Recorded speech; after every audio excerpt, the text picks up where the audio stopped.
greatest lesson my mother taught me was also the importance of working hard. She never sat down, though, and had that instructional class with us kids. She just gave us work to do. And kids don't listen real well by just being told. So she gave us chores to do, and we always told her every summer, it's summer vacation, Mom. Vacation. We don't work on vacation. She says, in my house you do. So we worked, and we are blessed for it. So thank you, Mom, for all the things you taught us, including the ability to provide for your family. It's a big thing, amen? English churchman and historian Thomas Fuller said, for a wife, take the daughter of a good mother.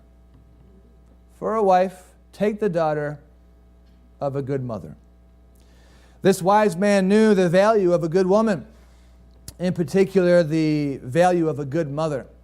He knew that much good comes from a good mother. The husband who is blessed to be married to a good mother reaps tremendous benefit. The children who are nurtured by a good mother, they too reap tremendous benefit for a lifetime. But even the young man who falls in love with the daughter of a good mother, he too will enjoy the benefits of having received that good mother's fruit. Thomas Fuller knew what King Lemuel knew about the value of a good woman, the value of a virtuous woman. King Lemuel was taught by his mother. I'm not sure how many of you realize Proverbs 31, which is the chapter of all chapters when it comes to women and virtue and ladies and so on and so forth. But the prophecy he taught wasn't just this ideal male picture of a woman. I think that's what a lot of times ladies will think reading through that, like, how can anybody be this woman, this perfect person who has no flaws whatsoever? Well, a guy just wrote that and wrote down the perfect unattainable person. But no, it's the prophecy that his mother taught him. So what we're going to read comes from the heart of a mom who taught her son, I would guess, with the intentions of, be very careful who you choose as your wife. And King Lemuel knew how valuable a virtuous woman would be, a woman with goodness. Let's read it, verse 10. He writes then, again from the heart of his own mom, he writes, who can find a virtuous woman? For her price is far above rubies. Yes, a virtuous woman is worth more than all of the money in the world. Now, I'll say this, and I say this sensitively. In fact, in 2 weeks, we're going to talk a little bit more about the topic. But don't read into this too much. But I'll say this, the only women that have monetary values assigned to them are those without virtue.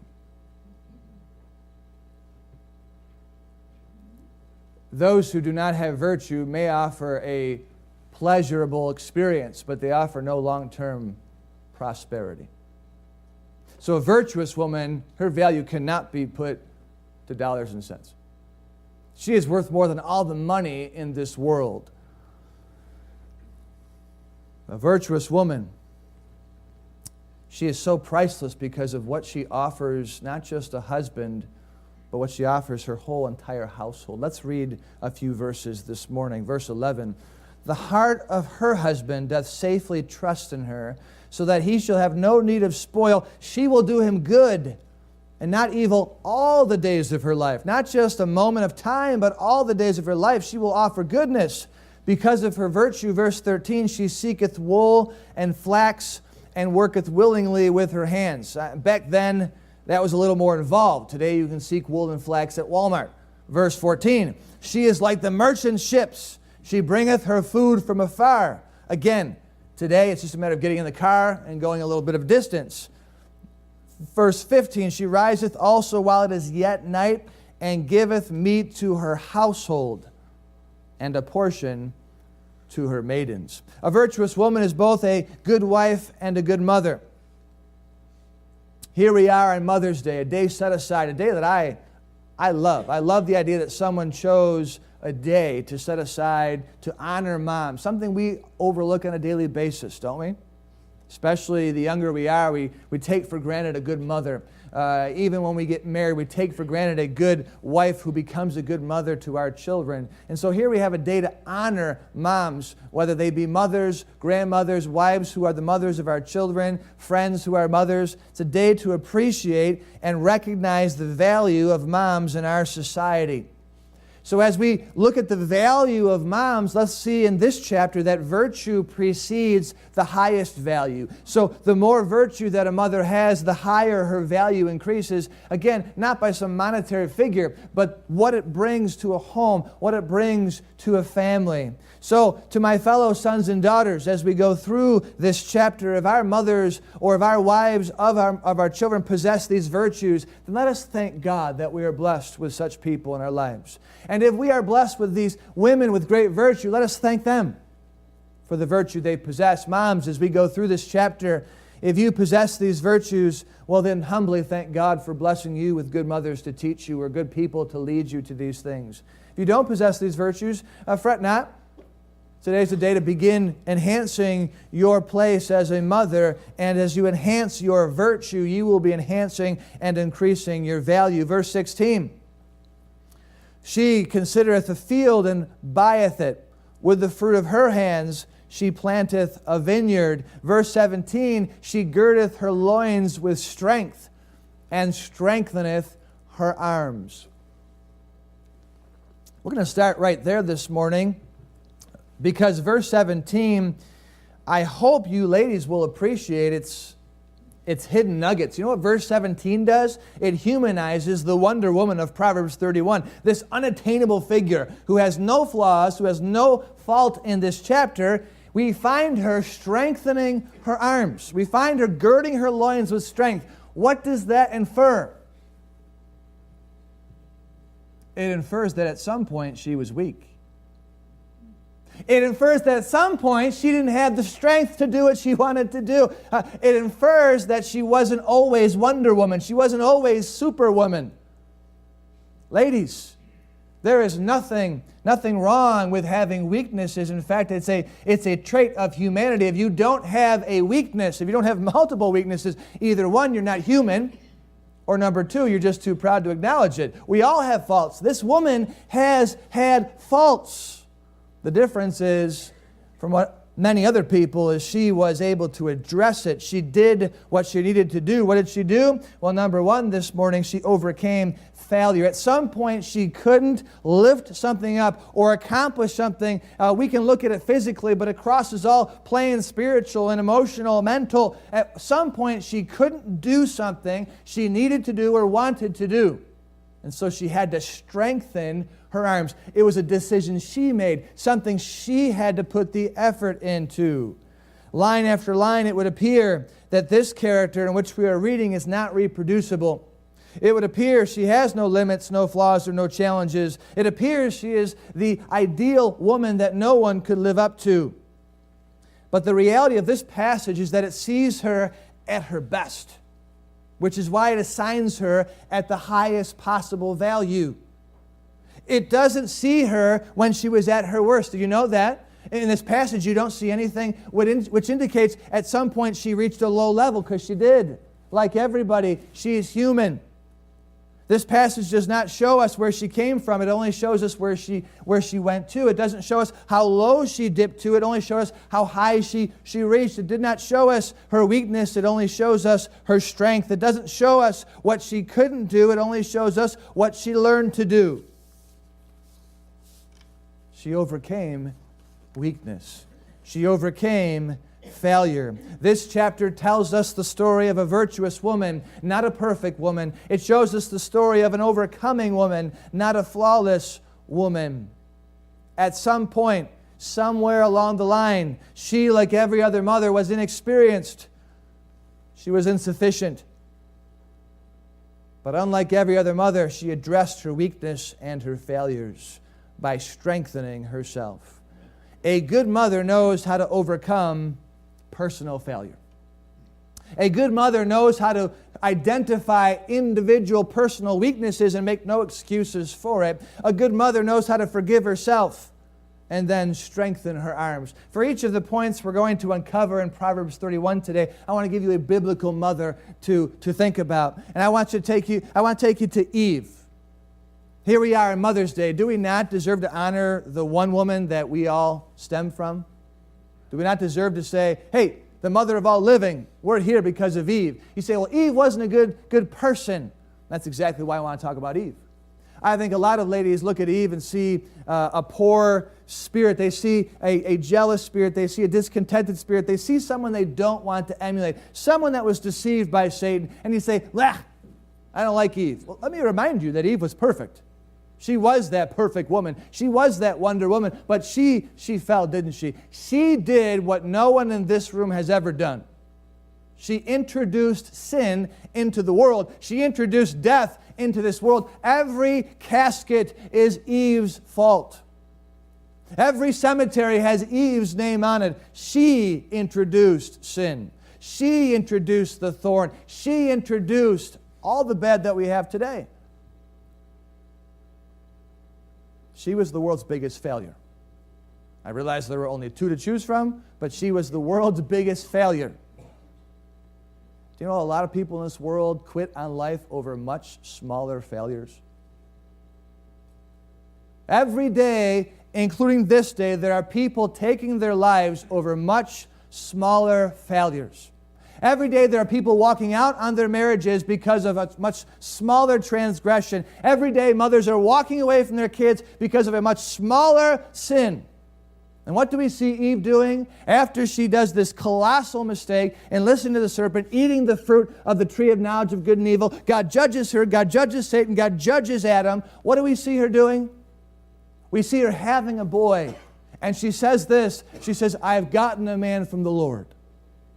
That tells me she understood her failure, she forgave herself as God forgave her, and she moved on to be faithful to her husband and faithful to God. That's the ability to move beyond failure. That's the definition of a virtuous person, a virtuous woman. But the failure didn't stop there. Have you ever thought about her colossal failure of motherhood? She had one child, and this child she raised, he became a what? A murderer. We have Eve who introduced sin, who introduced death, and then she raised a boy who would murder his brother. Now don't be so hard on her. She didn't have a mom to teach her.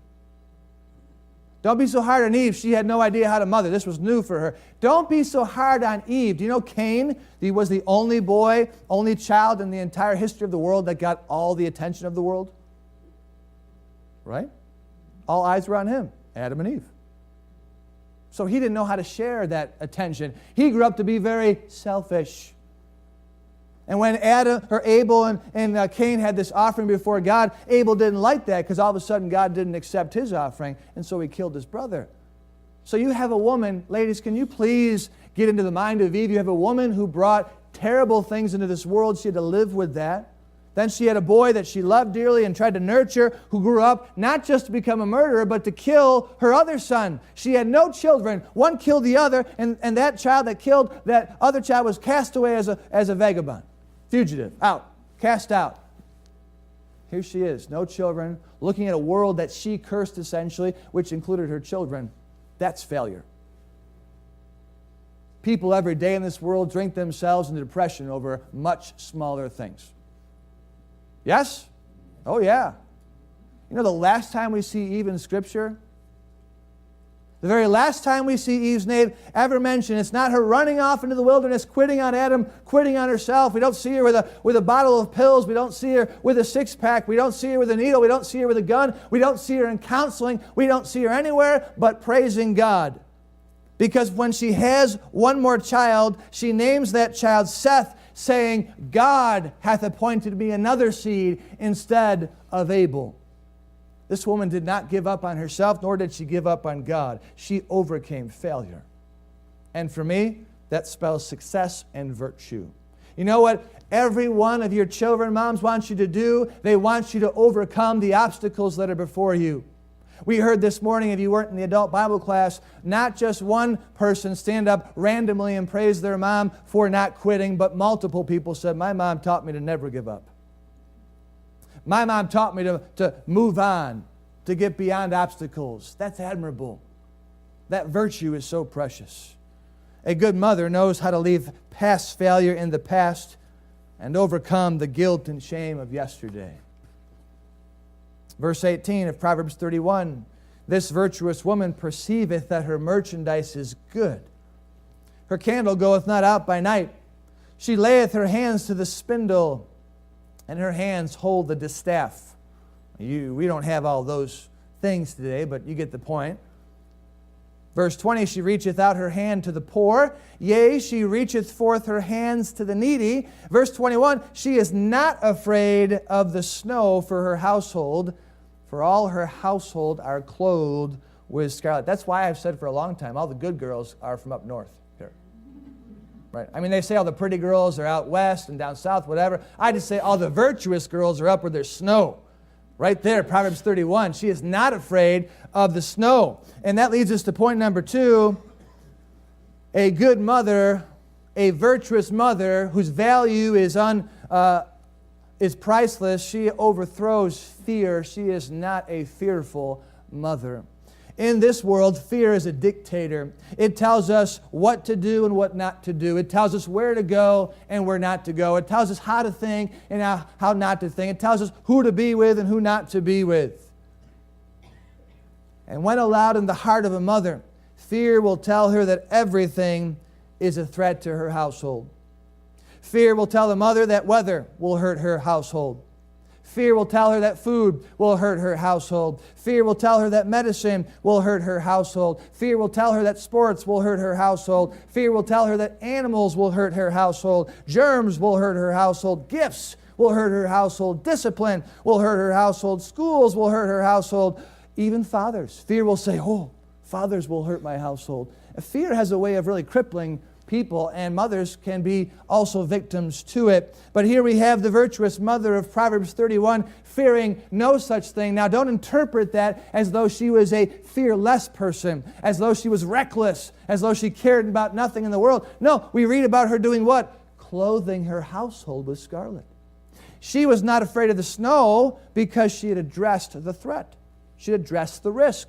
So she looked out and said, oh, there's snow coming, there's cold coming. Let me get my children ready for the snow. But here's the difference between the virtuous woman of Proverbs 31 and the fearful woman of today. The virtuous woman puts some scarlet on her kids and says, all right, you're ready for snow.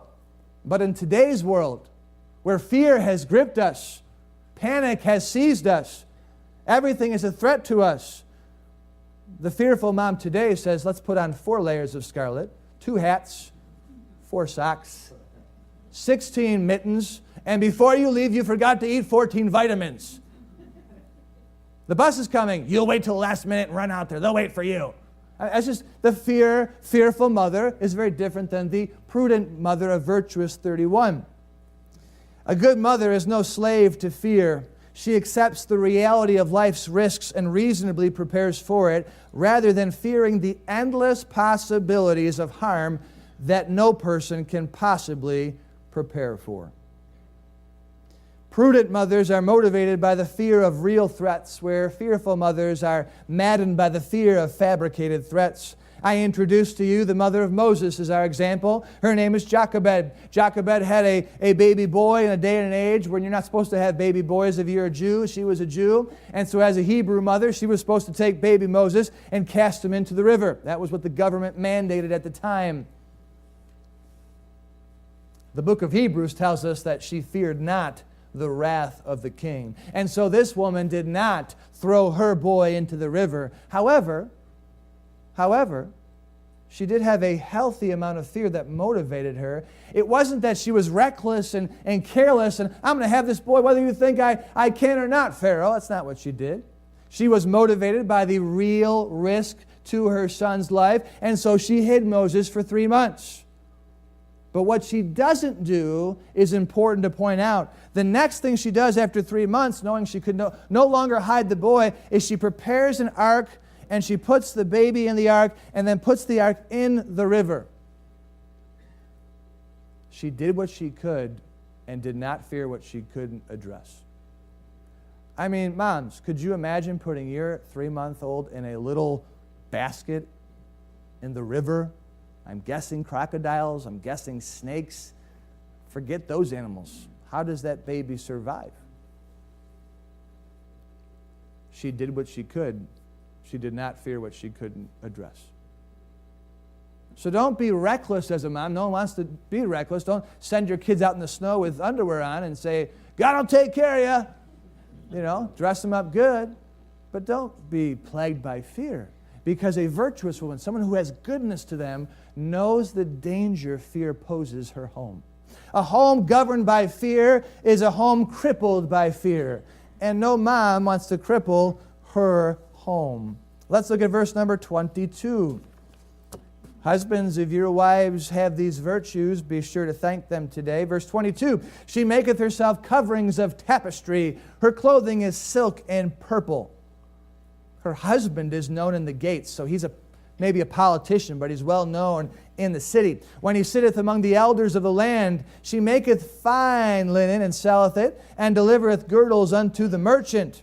In today's world, she's an eBayer, all right? She's a Craigslister. She knows how to do e-commerce. Verse 25, strength and honor are her clothing. Those are not the names of her skirts and such. The strength and honor are her virtues. But the last phrase of verse 25 is what I want you to see. And she shall rejoice in time to come. Number 3, the merit of a marvelous mother is that she opposes fretfulness. The mother of Proverbs 31 is a positive mother. She's a hopeful mother. She's an optimistic mother. She fully intends to rejoice in time to come. The fretting mother, however, worries about what is to come. The fretting mother fears what is to come. The fretting mother fails to bring calm to her home because she lacks the peace about what awaits the rest of her life. I realize it's impossible to separate worry from a mother's heart. It would be foolish of me as a father to understand that. But there is a difference between being governed by fretfulness and being aware of reasonable concern. A good mother sees fretfulness as a home killer because nothing chills a home like perpetual fretfulness. Can I introduce you to the mother of a resurrected son? Her name is not recorded in Scripture, but she is a Shunammite woman who is a great woman in her town. And she was so great that whenever the prophet Elisha came through, she had what we now refer to as the prophet's chamber built in her home. She had a special room just for the prophet. When he would come through, he'd have a place to lay, a place to relax. And year after year, Elisha did this. And at one point he said, "What can I do for you? You've done this for me. What can I do for you?" And she makes some statement about wanting children, but she couldn't have any kids because she was barren. And so Elisha did what any good man of God will do, gave her a child right there and then. Miraculous. Here, you're going to have a kid from this time. Next year, you're going to have a kid. So she has a child. And can you agree with me that this child probably was the joy of her heart, the apple of her eye? Can you agree with me that after waiting for years of barrenness, now has a precious little boy? Can you agree with me that this was everything to her, yeah? Oh, yeah. Until one day, when he's out in the field, of course, with his father, that's when all the problems happen. And he says, my head, Daddy. And a dad does what any good dad does.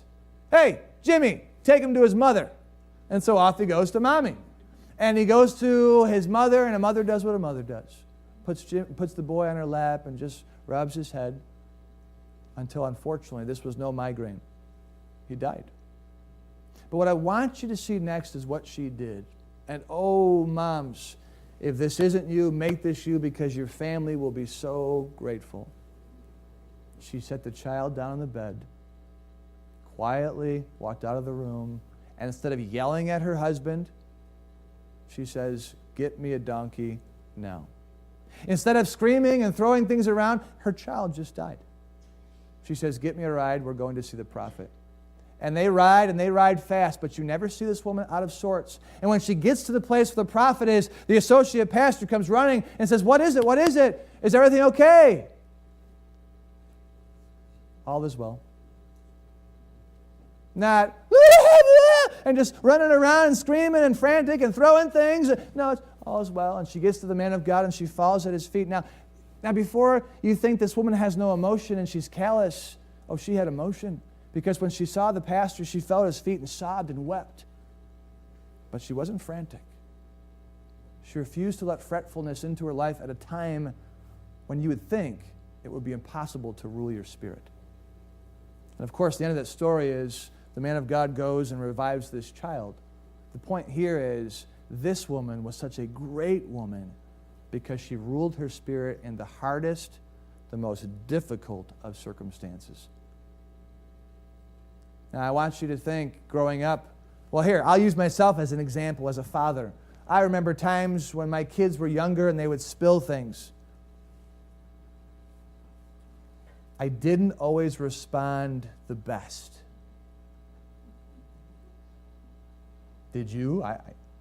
No. Let's go back to when they can't control themselves and they vomit all over you. Or you're changing their diaper and they don't really care if you're looking or not. Right? How do you respond in those times? Sometimes probably a tad too fretful. Here a woman lost the boy she had been waiting for years. And there was some urgency certainly in her actions, but no fretfulness. What a wonderful woman this lady was. A good mother recognizes how miserable fretfulness makes a home. A good mother recognizes how harmful fretfulness can be to the development of her children. A good mother chooses instead the beauty of hope. Because wasn't this the Shunammite woman? When she went to the prophet, it was because there are good things to come out of this situation. She wasn't giving in to despair. She was looking to rejoice in time to come. She had hope that this child could be resurrected. After all, if he was given to her miraculously, he could miraculously be brought to life. This woman chose the beauty of hope. And oh, how our homes long for mothers to govern the home with hope that good things come to those who wait. A good mother purposes in her heart to constantly look for reasons to rejoice rather for reasons to fret. Just let that sink in. If that was your mom, you owe God and her a lot of gratitude. If that's your wife, the mother of your children, the queen of your home, then you owe her a lot of gratitude. Because a home governed by worry and frantic fear and frantic fretfulness, it's a miserable place to be in. Verse 26, number 4, we learn that this wonderful woman omits foolishness. She openeth her mouth with wisdom, and in her tongue is the law of kindness. If you read your proverb today, you read in verse 1 that every wise woman buildeth her house, but the foolish woman plucketh it down with her hands. Did you hear what that proverb said? Every, E-V-E-R-Y, every. This is a biblical law, a spiritual truth. If you have wisdom, Mom, you're going to build your house, period. It's just a fact.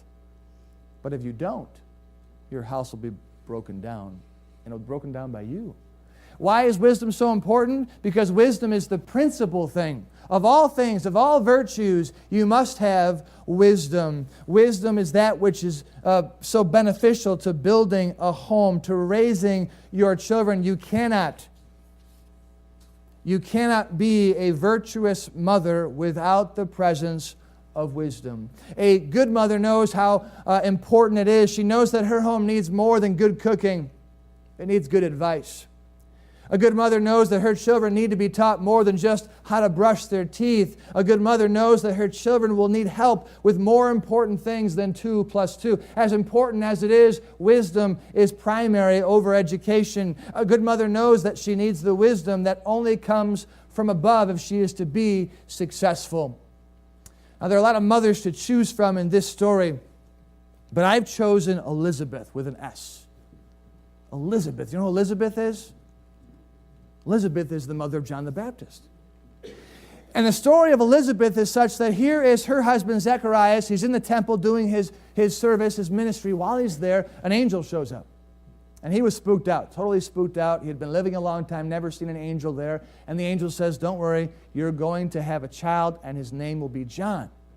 Well, the The man was so spooked that he didn't believe the angel, and the angel sensed it and said, didn't believe me. You're going to be mute now until the child's born. You're not going to be able to speak. Or dumb, rather. You're going to be dumb. You're not going to be able to speak. So, for however months it took, I'm assuming the full 9 months, he couldn't say anything. And comes time for the birth, and there he comes, that hairy boy, John the Baptist. He's got honey in his hand, locusts in his hand. He's wearing a leather girdle. He's ready to go. He's a wild man. And they didn't name their children day one like we do. They didn't have 45 names picked out and everything already announced. They had to wait till the child was circumcised on the 8th day, and that's when they named the child. And the whole family wanted to name him Zacharias, which is what you do. You name your son after his father. So the family is, Zacharias, Zacharias. And Elizabeth says, no, his name will be John. John? There's no John in our family. We can't name him John. And so there's this little argument. Because after all, it's a patriarchal society, and the mother's speaking up. Well, John is still unable to speak. So this argument ensues a little bit, and John asks for a writing table, got the iPad out and typed out, his name will be John. And that's why we call him now John the Baptist. Now, why do I think this is such a story of wisdom? Because I know ladies. And ladies almost always win the name card, right? Ladies are big on names. Ladies are so big on names that they won't share their name with anyone else in the world. They forget there's 7 billion of us, and they're going to be original. They're going to pick a name that no one else has, and if you pick it, you're in trouble. But ladies love names. And anytime I've talked to couples, ladies always win. They'll kind of get the guy to go along with it, but they get to make the call. And ladies care more oftentimes about the names than guys do, and I have a feeling she had been thinking about what she wanted to call her boy if she ever had a boy for a long time. And I'm almost sure it wasn't John, because the angel had to say, call him John. I think this is wise of her because when her husband was unable to speak, she probably could have gotten what she wanted. I think this is wise of her because she probably could have looked at her husband's weakness and capitalized on it and got what she wanted, but that would have been a colossal mistake. I do see this in homes where a mother will go against a father's wishes because she knows better for her children. And oftentimes she does, by the way, but she'll go against her husband's wishes in order to help what she thinks is the best thing for her kids. But a lot of mothers don't realize how foolish that is.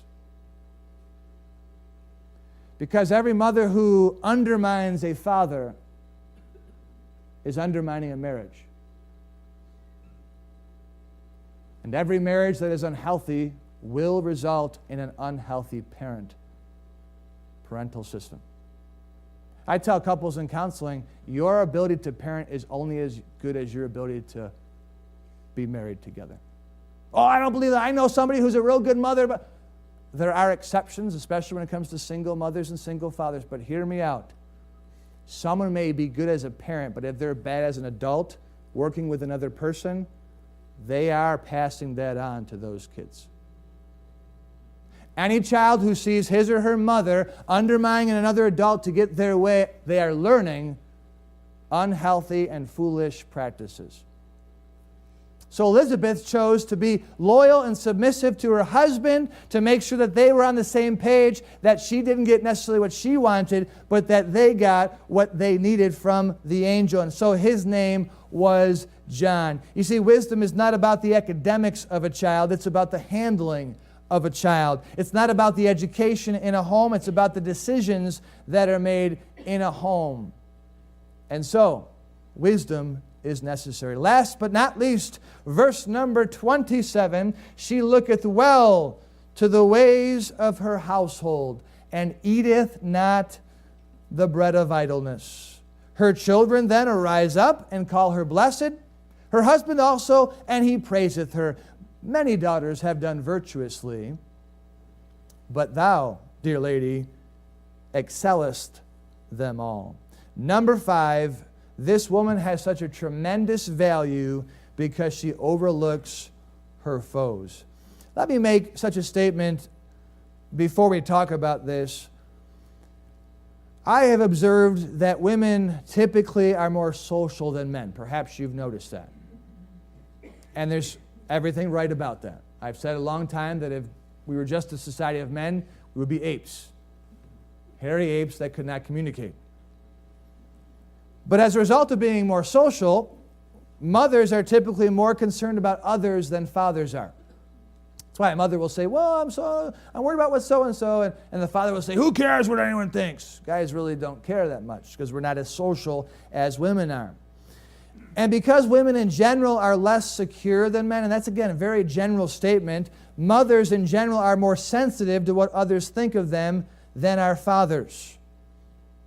And what I want to point out to conclude the chapter today is that here we have this virtuous woman looking to the ways of her household instead, of looking to the way of her peers or of her critics. We have this virtuous woman not distracted with what others think of her or with what others say about her. She's not spending her time looking at young mothers around her in order to compete with them, nor is she spending her time worrying about what other mothers think of her clothes, of her hair, of her home, or of her parenting abilities. She's not concerned about what other mothers think of her children. She's not concerned about what other people are looking at her. She's concerned about her household. This woman is not distracted by her in-laws or by those who might be jealous of her life. She realizes who needs her attention, and those are her children. She realizes who doesn't need her attention, and those are her enemies, her critics.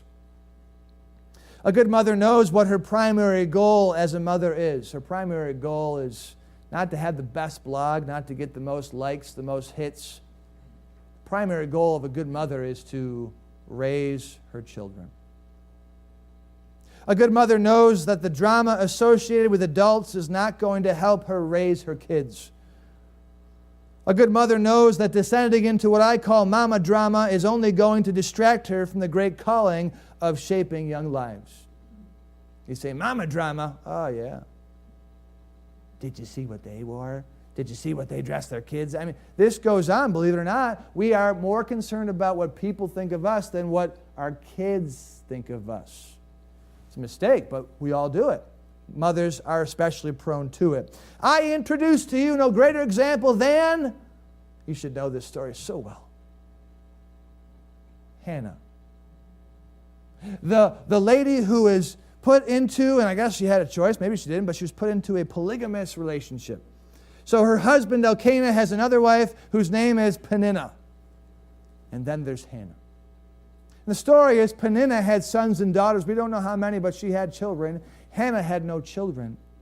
And the Bible says that year after year when they would go to Shiloh to offer their sacrifices, that Peninnah would get on Hannah's case and provoke her sore to try to make her to fret.